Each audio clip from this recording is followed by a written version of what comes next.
Hi friends, welcome back. तो अभी की न्यूज़ है, जीडीपी ग्रोथ सह नहीं पाए, third to sixth position in one night. अच्छा, चलो देखें।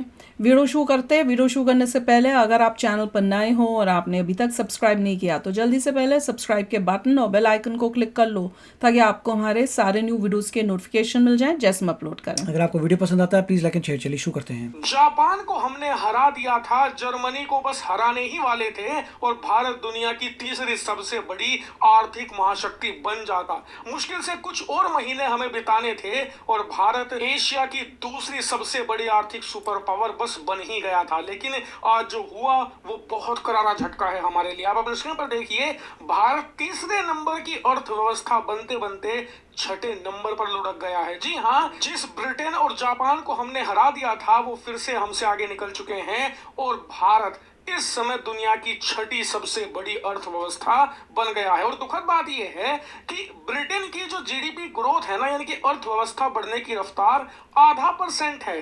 जो जापान है उसकी 0.7% है, यानी कि 1% भी अर्थव्यवस्था उनकी बढ़ नहीं रही। उल्टा हमारी अर्थव्यवस्था 6.5% की भीषण रफ्तार से दौड़ी जा रही है। उसके बावजूद जापान और ब्रिटेन ने हमें हरा दिया है और इसके पीछे अलग अलग कारण तर्क दिए जा रहे हैं। कोई कह रहा है कि जी युद्ध दीमक की तरह खा गया हमारी अर्थव्यवस्था को। कोई कह रहा है कि जो कॉन्फ्लिक्ट चल रहे हैं, कई ने तो ऑपरेशन सिंदूर को भी जिम्मेदार ठहरा दिया। लेकिन जो सच्चाई है वो इससे कहीं आगे है, जो मैं आपको आसान भाषा में इस वीडियो में बताऊंगा और साथ ही सोल्यूशन पर भी बात करेंगे कि इसका सोल्यूशन है क्या। लेकिन सबसे पहले कारण देखिए, इसका कारण ना तो युद्ध है, ना ऑपरेशन सिंदूर है, ना कोई और। इसका कारण है सही समय पर इकोनॉमिक रिफॉर्म ना करना। मतलब हमने जीएसटी नोटबंदी वाले फैसले अब से 7-8 साल पहले लिए थे। पिछले कुछ सालों में तो कोरोना के बाद खासकर की कोई बड़ा इकोनॉमिक रिफॉर्म किया ही नहीं गया जो इंपैक्टफुल हो। इसका नतीजा क्या हुआ? नतीजा ये कि हमारा इंपोर्ट बिल बढ़ता ही जा रहा है। हम जितना सामान अब से 10 साल पहले दुनिया को बेचा करते थे ना, उससे ज्यादा आज बेचते हैं। कई गुना ज्यादा हमारा एक्सपोर्ट बढ़ चुका है। लेकिन समस्या ये है कि इंपोर्ट, यानी कि जितना सामान हम दुनिया से खरीदते हैं वो उससे तेजी से भी बढ़ा है। हमने इंपोर्ट पर लगाम नहीं लगाई और नतीजा क्या है? नतीजा है करंट अकाउंट डेफिसिट का। देखिए, जो नंबर्स होते हैं जीडीपी के यूएस डॉलर्स में होते हैं और अगर रुपी टू यूएस डॉलर का चेंज होता है तो फ्लक्चुएशन आपको आ जाती है। सारा पंगा बस उसी का है, कन्वर्जन रेट का। सो उसे घबराने की बात नहीं है।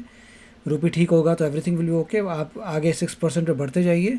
अगेन ये यूएस डॉलर्स में नॉमिनल जीडीपी होता है, दैट्स वाई बढ़ना, जिसने हमारे रुपए को इतने भयंकर दबाव में ला दिया है कि वो लगातार गिरता ही जा रहा है। आपको एक मैं आंकड़ा दिखाता हूं, चौंक जाओगे। पिछले साल 2025 में ना भारत का रुपया डॉलर के मुकाबले 4-4.5 रुपए गिरा था एक साल में और ये भयंकर गिरावट मानी गई थी। सरकार की खूब आलोचना करी थी सबने, लेकिन ये 2026 का साल तो सबको माफ कर गया। दरअसल इस साल के 4 महीने ढंग से नहीं हुए और भारत का रुपया 88 से गिरते गिरते 95 तक पहुंच गया है, 95 तक। और कहा जा रहा है कि इस साल के एंड तक 100 के भी पार चला जाएगा। और यही सबसे बड़ा कारण है अर्थव्यवस्था का नंबर 4 से छठे पर जाने का। दरअसल भारत की अर्थव्यवस्था गिरी नहीं है, बल्कि रुपए के गिरने की वजह से कैलकुलेशन गड़बड़ा गई है। क्योंकि पहले भारत का रुपया डॉलर के मुकाबले 80-85 पर था।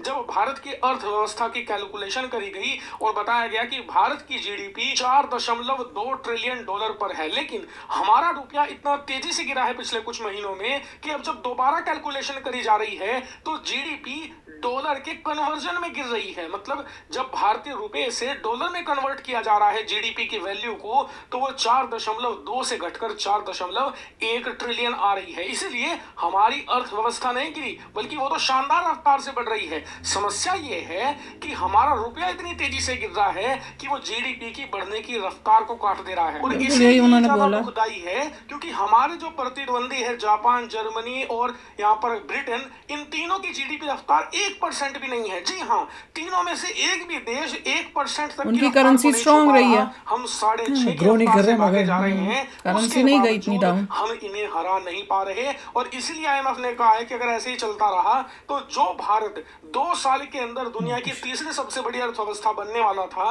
वो 2032 में जाकर बनेगा। मतलब साफ है कि सरकार ने अभी कुछ नहीं किया और भारतीय रुपया ऐसे ही गिरता रहा तो 2028 में हमारा दुनिया की तीसरी सबसे बड़ी अर्थव्यवस्था अर्थव्यवस्था बनने का सपना सपना ही रह जाएगा। हमें 2030-32 तक का इंतजार करना पड़ेगा। लेकिन क्या सोल्यूशन है? बिल्कुल है। सबसे बड़ा सोल्यूशन है इकोनॉमिक रिफॉर्म्स करना। अगर हम इकोनॉमिक रिफॉर्म करते हैं और इस बात को सुनिश्चित करते हैं कि जो हमारा करंट अकाउंट डेफिसिट है वो कम हो जाए, कैसे?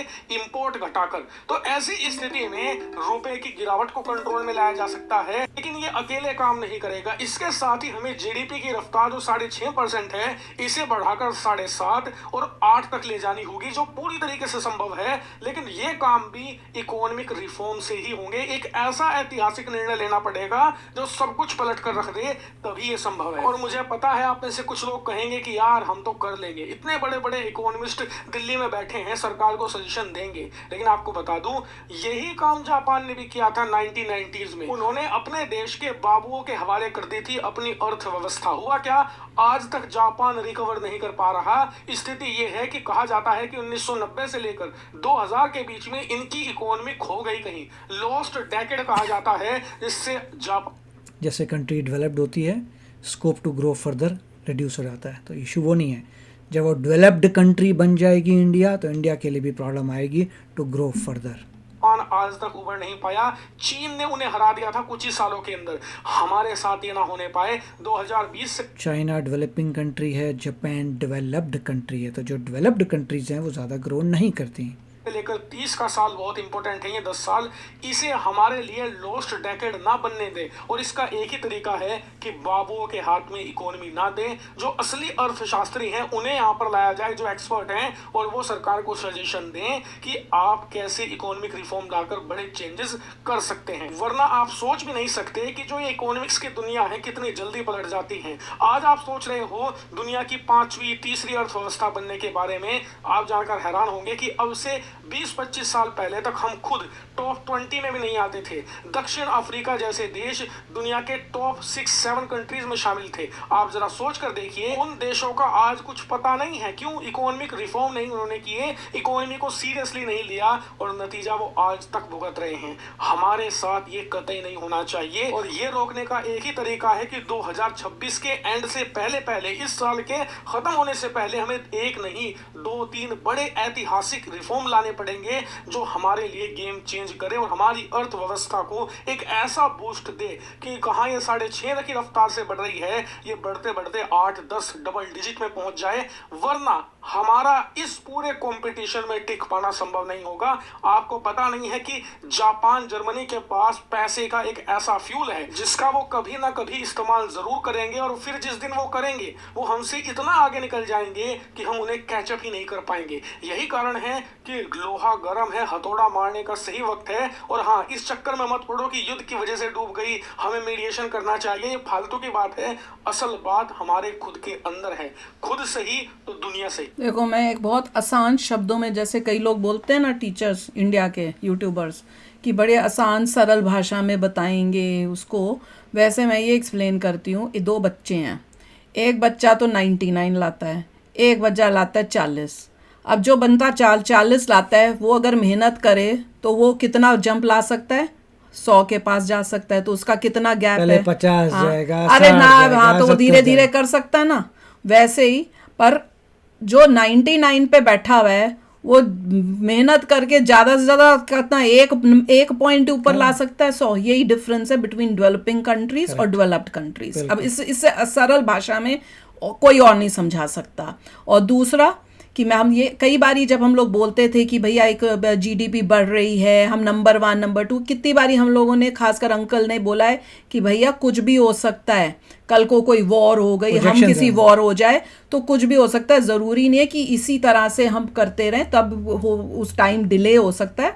तो वो भी आपको हमेशा ध्यान में रखना चाहिए। और वही अनफॉर्चुनेटली अभी हो रहा है कि अब ऐसी सिचुएशन है कि दुनिया में जगह जगह वॉर चल रही है, और war is one of the regions.